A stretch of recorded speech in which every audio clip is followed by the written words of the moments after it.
What's up YouTube? So mechanically, my car is pretty much fully sorted now and I've begun to work on the cosmetics. I've upgraded the interior quite a bit, but now it's time to work on the exterior.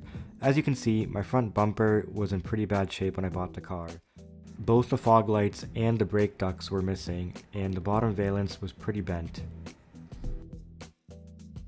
Once you remove the black molding and the two main bolts securing the bumper cover, you can simply pull it off.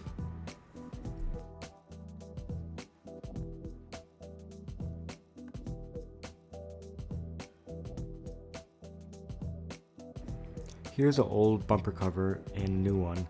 The new bumper is essentially just going to go over the old bumper after you've separated it from the old trim.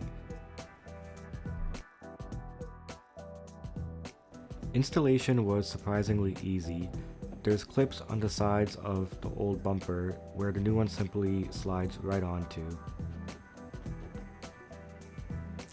After a little bit of adjustment, it'll just click in place and it'll be pretty sturdy.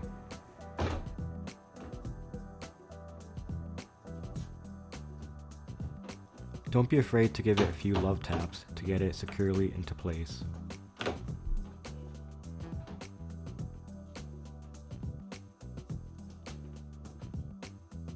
Here's a look at the final product. Overall, I give the fitment a 9 out of 10. Installation was very easy, but as you can see, there's some noticeable gap between the bumper and the top fender, as well as the old valence. You can see how it sticks out a little bit. But these are very small annoyances and you can't really notice them when you're looking from far away.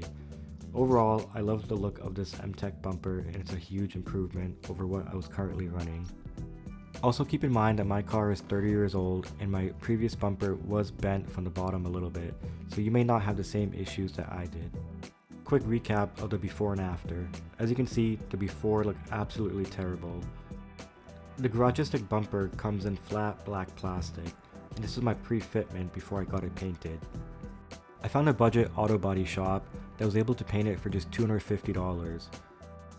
I got some replacement fog lights off of eBay for about $50, and then the brake ducts were an easy installation as well. Overall, I love this look.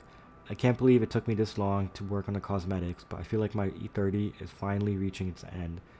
If you like this content and want to support me more on my E30 journey, like and subscribe to Vic's Vehicles.